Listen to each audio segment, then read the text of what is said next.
Hey, Mom, how's it going? Very good. What are you doing? I'm just calling to tell you that your son is a commercial pilot. Oh, congratulations. I'm going to cry. Yeah, me too. It was hard. Wow. You don't know I've been waiting for that since I handed you your first little rubber airplane and you fell in love with it. I know. I feel like I'm late to the party, but I'm at the party now, so it's all right. Oh, wow. Oh, congratulations, sweetheart. I am so proud of you. Thank you very much. I know how hard you worked.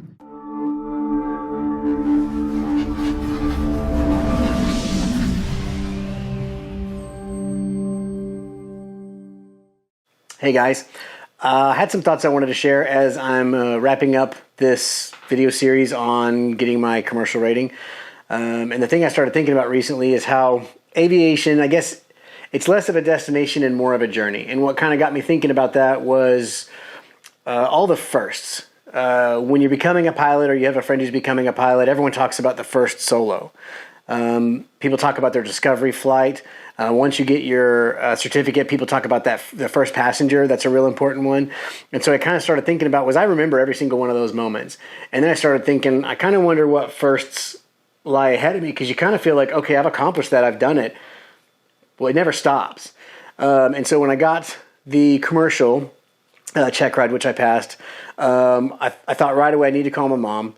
When I was a very little kid, I was into radio-controlled airplanes, and even younger than that, every toy I had as a baby was an airplane. It was just always a part of my, experience. Every Saturday, she'd take me out to the flying field, sometimes Sundays too, and she'd sit in her car, read her books while I'd fly my planes. And I do remember one time when I was really little, my mom made a comment, and I remember it, and it wasn't rude. She just said, she goes, I might be just a little bit disappointed if you don't become a pilot at some point in your life. And I remember hearing that. I couldn't tell you if I was 3 when she said it or if I was 23. Well, I wasn't 23. And so when I crossed the commercial, to me, I've always joked that commercial pilots are real pilots. And I think that's how the non-flying world kind of sees it. Oh, you're not a real pilot. And so when I crossed that, I was like, this is a mom first phone call. And so it was really cool to call my mom and say, hey, you know what? I'm a real pilot, even though I didn't say that, but it was like I've crossed a milestone that I think she's been a part of my this airplane aviation stuff that's been in my blood since the beginning, as has my father. He was my phone call when I was about to solo. So I'll tell you the story. I was signed off to solo. Super not confident, but my instructor said I was good and I was doing landings and everything. And my instructor was cool enough. He said as long as I didn't touch it, he'd put a GoPro in the side. It was a 172. And I said, I won't touch the camera. And so I filmed my 3 laps around the pattern. Oh, first off, I called my dad. And I said, my dad was a pilot. I said, Dad, my instructor says I'm ready to solo. And he said, well, if your instructor says you're ready, then you're ready. And I kind of wanted my dad to be like, you've got this, son. You're ready. He's not been flying with me. I always want someone else to just be like, yes, this is the right thing for you. But so he said, if your instructor says you're ready to go, trust your instructor. You're ready to go. And then texted me, say a prayer. So what was cool was did my first solo. Same story a lot of people have. The plane was a lot lighter. It flew a little bit different. Of course, I ended up suddenly there's more people in the pattern than there had been before. And one weird thing that happened was my first ever solo landing in a 172. I did it wrong. You can see in the video here, I'm death gripping it with 2 hands. I look back at this video and I'm like, yeah, you stupid student pilot, don't know how to fly a plane. I forgot the flaps. I remembered them at the last minute, but I probably should have just left it alone and landed. But there I put in the flaps, I think over the numbers. And then I ballooned it up and dropped it in from too high, hit it really hard, cussed a little bit, went around the pattern 2 more times and everything was fine. I shared all my videos on YouTube. This is way prior to having a YouTube channel, but that was just how we shared videos with family back in the day. I wasn't aware there was a public side to it that people could see anyway. Someone called me up and said, hey, Brian, you're number 3. I said, I have no idea what you're talking about. And he said, I just saw one of your landings on a video on YouTube titled the 10 landings of all time. And apparently you hold the number 3 spot for the landing of all time. I got really mad. Now I wish I hadn't, because I did a copyright strike and they pulled it down, which was fine. I was so mad and I was so embarrassed. I wish that video was still up. I would share the heck out of it. I think it's hilarious. But so that was a fun, dumb experience. But you remember these things. Then I get my license. and you want your first passenger. Who's going to be your first passenger? Well, for me, it was going to be Mom. My mom's birthday was right around the time I got my license. So for her birthday, I made up this little boarding pass saying that you were going to be my first passenger. And we went, and there was a storm coming, and we didn't have time to go anywhere, so we just did a lap around the pattern. It was really cool, even though it was only like a 10-minute flight, to be able to take Mom up. I can see she's starting to tear up here. I don't know if that's because she's scared to death or she's so happy to be back on the ground. But anyway, so these firsts are really important things, and they're things you're going to remember. My wife was my first passenger in the first plane that we owned, the Grumman. We had a bunch of plans. We bought the plane, hangared it, and she said, before we do anything, we're going to go up and we're going to do a flight in this plane together. And it was the same thing, like with my mom as my first passenger. The weather wasn't great, but it was like we needed to do this. And so I remember where we went. I remember we flew over the lake. We did a couple of 360s, and we came back in. So aviation is a series of firsts, and best I can tell, they're going to keep on happening until this journey's over. But it is a journey. It's not a destination if you want it to be. And this milestone was the commercial. So if you've been watching this channel forever, I used to just want to be a VFR pilot. I never had any interest in doing anything other than making this a hobby because I loved aviation. I loved airplanes. I love the smell of avgas, and I want to be around it, and I wanted to be a hobby. And then I've sort of kind of evolved into going down this path now, and now I'm actually considering a career change. We'll see if that comes to fruition or not. But so the commercial, in hindsight, I'll say this. There's a lot of ratings out there, and everyone will tell you which one will make you a better pilot. I feel like the commercial has made me a better pilot in the sense that my weaknesses were not flying instruments or landing or knowing when to flare. My weaknesses was confidence in the airplane, being assertive, telling the plane what I wanted to do. You can fly to Oshkosh every year, and you can fly to all these fly-ins and kind of be a passenger in your plane, except for, there's traffic. And then now you're just back to making sure the plane gets where it's going. Then you get in a plane with an assertive pilot, and suddenly you're hanging there going, oh my God, should we be banking this steep in the pattern? Or should we be pitched up this much? Should we be doing this? And, you're death gripping whatever you can grab onto. The commercial has made me a pilot such that I now know where the envelope, I don't necessarily know where the envelope is. I haven't fallen out of the sky yet, but I know it's not where I thought it was. And I'm someone who typically never went out and stalled the plane. Certainly not power on stalls, certainly not at a 45-degree bank. I probably did 10 yesterday. So the commercial rating for me has hands down been the most important rating. And I see people, I'm not on social media as much as I used to be. I'm not on Facebook anymore, but I see people on forums that are, hey, I'm struggling with stalls. I'm struggling with steep turns. I'm struggling with, and a lot of it comes down to nerves. I was that guy, maybe not so much as the new pilot, but this rating, that's all gone. My confidence in flying is improved tremendously. So my recommendation, if you aren't as assertive as you want to be in the plane, you might go through and proceed to get the commercial rating, because for me it was huge. So let's talk a little bit about the Checkride, because this is the last video.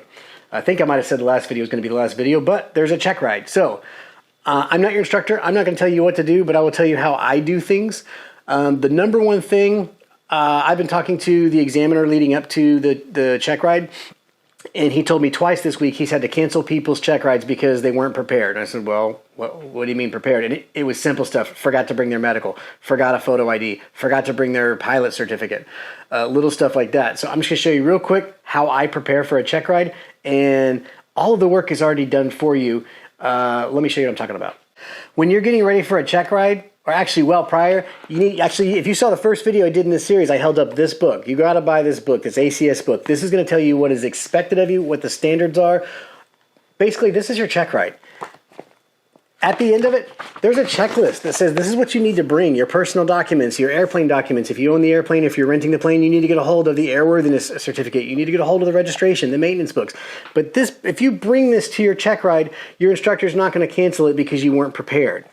So how do I incorporate that list? I think of it as there's three things you need to bring to a Checkride. There's the pilot, there's the plane, and there's the flight. We can call it the mission. It's always a mission. Now, I don't know why it's a mission, but it's air missions, this and that. So pilot, plane, mission. I have a binder. I used to do it as 3 binders because I think, I'll admit this, I thought it might have looked cooler to the examiner to have more material laid out on the table. Like, this guy's super prepared. I have a binder. In my binder, I've got there's a bunch of junk in here, but it's 3 tabs. The first tab airplane. And you know what's on airplane? It's that checklist from the ACS. All that stuff right here. And so right in front of me, I go, okay, is everything on this checklist here? There's my registration. In fact, there's my airworthiness certificate. Here's my VOR checks. So I put the checklist in the front tab so the airplane stuff is covered. I've got my, if you happen to fly Comanche, you know there's about 1 million airworthiness directives, so I got those. All right, next tab, what is that? It's the pilot. You're going to have your photo ID, your medical. You're going to have your pilot certificate. What else do you need to have? Your written test. Don't forget to bring your written test and your logbook. You need your endorsements. Now we got the flight. What do we need? We need a flight plan. We need a nav log. We're going to need our weight and balance, the weather, the NOTAMs, performance data, airport data. Make a checklist, put a tab in there, and then in here, I've got a bunch of pages I have to turn to get to it. So I've got my flight plan. I've got my weight and balance. I'm throwing this stuff on the floor because this check ride's over. I've got the weather. I've got the prognostic charts. I have the surface level charts. I have everything behind that. So plane, pilot, flight. Use the checklist that's in the ACS. Bring this to your check ride. Bring your FAR aim. Bring the other things that you need to bring. But if you've got this stuff, you're not going to get your check ride deferred or canceled because you failed to prepare. So the first part of the check ride is the oral exam. Again, I held this book up on the very first video about this. I buy the ACS and the oral exam guide when I'm going to go say, hey, I want to get a rating, not the day before the check ride. They used to have this thing called the PTS, now it's the ACS. And I breezed through this a couple of times, just skimmed through it on commercial flights I was on, or when I was in, a meeting and on Teams and I wasn't paying attention. But probably a couple weeks leading up, start actually going through this. This is the stuff that they're going to ask you during the oral portion of the exam. You don't have to memorize the entire book, but you have to be able to understand the concepts in it so that you can speak to them. The oral exam is not, hey, can you tell me these 10 numbers? Is this rote memorization? The oral is, we're going to go through some scenarios. What would you do? Why would you do that? This book is what's going to help you do that. The other thing, and I know I'm all gold sealed up, but it's for a reason. Gold Seal does a fantastic job of putting out these, I think they call them cheater docs or cheat sheets or something. I've held up this commercial one probably 6 times during this series. It's a little packet. It looks thick because I've printed it out 3 times. It's actually not that bad. They've basically taken the stuff that you need to know for the commercial, and I highlight the stuff I'm struggling with, the qualifications. On each page, this talks about qualifications, and there's the FAR 61-129. You know what I'm going to do? I'm going to go tab the FAR aim 61-129. So I take this packet. Anything that I'm struggling on, I go look at what FAR is printed at the top of it. I go tab the FAR aim. So going into the check ride, I felt super prepared for the maneuvers, and I was starting to question my knowledge. And so I was staying up too late, get a good night's sleep the night before. I stayed up way too late, and then I started to get into a little bit of a panic, and I was like, you know what? If I could just get through the oral, I know I can fly the plane. So I grabbed my instructor the next morning. We flew out, and the examiner's a guy named Joe Johnson. He's a great guy, and he and I both are fans of humor. And so if you have a sense that this isn't just all business all the time, it's okay to get a little bit cute. He asked me a question, and I said I didn't know, and he said, well, why don't you go look it up in the FAR aim? And I felt like that was a pretty good opportunity to pull out my 1989 FAR and AIM book and go, Joe, it's not in here. And he's like, I know it's in there. I can show you exactly where it is. And I handed him the book, and he spit out a little bit of coffee. So I knew I could get away with that. It kind of helps break some of the tension. And then, Joe is a funny guy, and so he shared a couple of funny stories. I think he knows students come in with some nerves. He did a pretty good job of kind of reminding me that the oral is a conversation. It's not a test. He's not a proctor sitting there looking over there, taking notes and going, oh, missed. He's putting you in a scenario. How would you do this? Why would you do it that way? Are there regulations, or were you taught this way? I actually did far better than I thought I was going to do on the oral. I don't know why I got in my head that it was going to be too difficult, but I'd read the books. I had all the information in my head, and he basically did have a checklist of things he needed to cover to make sure he covered all of them, and we went through them. But it wasn't what's the answer to this, A, B, or C? It was, okay, you're flying along and this happens. What are you going to do? Why do we do this maneuver? What are the standards to which we have to meet to satisfy this maneuver? And so we have a conversation and talk through the maneuver. So it was good. Once we opened the hangar door, we took the oral in a hangar. Once we opened the door and got out, it was 110 degrees and the windsock was straight out across the runway. And I said, oh, I'm screwed. And I shouldn't have done that because it got in my head. I was like, oh no, you're in trouble. And I don't know, I'm really good at fighting off those voices most of the time. We got in the plane, we took off, and we started going through the maneuvers. And it's really important, the examiner said, there's no such thing as a perfect check ride. He said, the person flying the plane is far more critical on their self than... That's my examiner calling me. We're going to pause right here. Sorry about that. I guess there was a little bit of confusion. I had told Joe that since this was the commercial check ride, he should be paying me. And so I sent him a bill, and he was just calling to let me know that he's not going to pay it because that's not how this works. Why did I get this rating anyway? Anyway, what was I saying? Okay, so what Joe told me was there's no such thing as a perfect check ride. You're going to hold yourself to a very, very, very probably even unreasonable standard. And what that can lead to is beating yourself up if you're off your numbers a little bit. So it's kind of important to be able to let that go. If you do a maneuver and you're off your numbers, verbalize it, correct it, let the examiner know, and then finish the maneuver. And then if they don't tell you you've busted the maneuver, you haven't busted the maneuver. So try not to beat yourself up if you get a little bit off, and certainly try not to carry that frustration into your next maneuver. So during my check ride, we went through all of the maneuvers, and there really weren't any surprises. There shouldn't be. He did throw me one curveball, and I'll tell you what I mean by that. When you're training, your maneuvers are very delineated, and with the commercial, you're doing a lot of them on your own. You're going out and practicing, and so I was taking a list with me and saying, okay, I'm going to go up to 3,000, I'm going to do this maneuver. I'm going to go to 5,000, I'm going to do this maneuver. Turn the page, next maneuver. They're all kind of start, stop. We went up to 6,000 feet. We're flying along, and everything is awesome. And Joe says, oh, Brian, your engine's on fire. What are you going to do? I know this is my cue to get down as fast as I can, so what do? I put the plane in a 45-degree bank, pull the throttles, throw the gear out, and pitch down. Try not to exceed gear speed and get down as fast as I can. We hit 3,000 feet per minute on the descent, which was just beautiful. It was exhilarating. And then I did what I'd been doing when I practiced. I got down to about 3,000 feet. I rolled out. I put the throttle back in, and everything was great. And Joe looks at me and goes, Brian, what are you doing? He goes, your engine's on fire. What are you doing? And I was like, oh, crap. Yeah, we got to do a simulated off-airport landing. So when I'd gone out and practiced my emergency descent, the maneuver was over when I rolled out at 3,000 feet. He really wants to know what your plan is. What are you going to do? How are you going to fly this maneuver from the moment you see smoke until the moment you're on the ground calling your family to say, hey, I'm okay? So rather than rolling out at 3,000 feet and flying to the next airport, which you're not going to do if you just had an engine fire, you're then going to go execute a forced landing, an off-airport landing, if there's not one for you. So it kind of threw me for a curve, and it's in the real world, that's what's going to happen. You're not just going to stop at 3,000 feet. So we went right into simulated engine out off airport type landing or whatever. So don't be surprised if a scenario comes up, and it may or may not, where maybe you go to do your steep spiral. Maybe you're at 6,000, 5,000, whatever you do it at, and you just happen to wind up downwind at an airport and continue on to a power off 180. It may happen, it may not happen, but it shouldn't be surprising because this is not training a specific maneuver. This is a scenario. So it was kind of interesting in that sense. One thing I liked about this particular check ride is Joe has a knack for discerning what is just rote memorization versus what you actually know.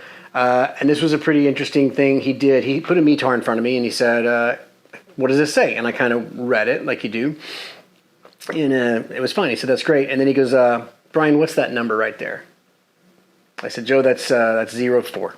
He goes, yeah, what is it? And I just looked at him and I go, I'm blanking out. I'm drawing a blank. And he goes, you just told me what it was. You just read this to me. You know exactly what it is. And I was like, and I'm just deer in the headlights. And he says, he goes, I know you know what that is. You just said it. And he goes, you're getting nervous. He goes, your nerves are taking over. He goes, stop. Take a breath and tell me what that is. I know you know what it is. And so I said, okay. It's a METAR. In my mind, I'm like, automated weather observation, 1500 Zulu. Oh, that's the dew point, Joe. That's the dew point, 04. And so I guess the fact is sort of you're used to seeing something in a pattern you know, and it just kind of flows. But if you take the pattern away and say, what's that thing? Your brain's not used to doing that. And so he's very good at getting to that sort of part of you going, well, do you know what that is? You know, or are you just kind of going through it? And so he got me to where I'm like, yeah, I know what it is, but I've not ever looked at it that way before. So that was kind of interesting. I got some insight there. And then during the flight, he's really good at sort of pushing you to peak performance. When you're training, you have this safety net, right? Someone's showing you how to do a maneuver, and then you're copying it, and you're kind of looking at them going, am I doing it? You're not doing that on the Checkride. He's not there to train you. He's there to put you in the most real-world scenario that he can, and then, you know, what are you going to do? And so it feels very real. It pushes you to a place where you're like, I don't have this net. I have to perform.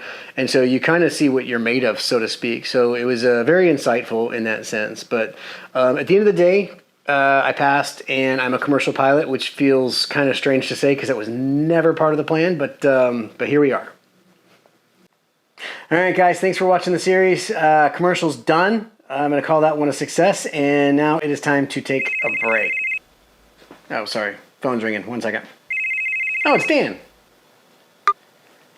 Hey, Dan, what's going on? Hey, Brian. Yeah, what are you up to? Literally just finished the commercial Checkride. I just put the plane in the hangar. Yeah, I passed. Well, congratulations. What are you going to do now? Now I'm going to pour a cold beverage, and I'm going to rest. I'm not going to fly. It's been so hot. I think the hottest we flew in was like 110, maybe 112.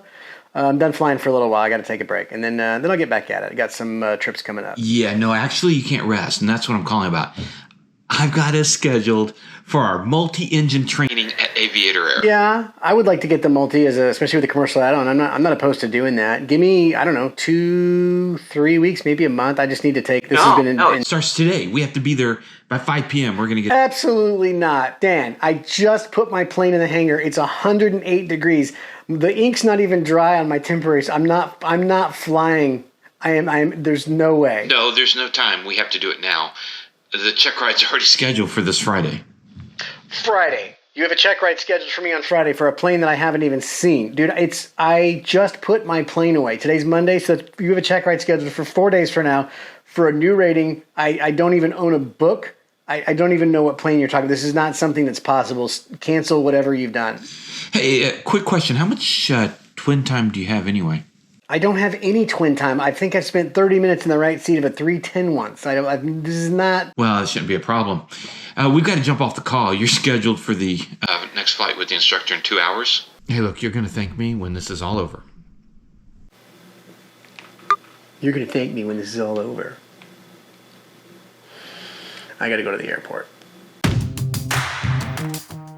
Click this link to see the most recent video upload. Click this link to see a video that YouTube thinks you might like. Click this link to subscribe to my channel.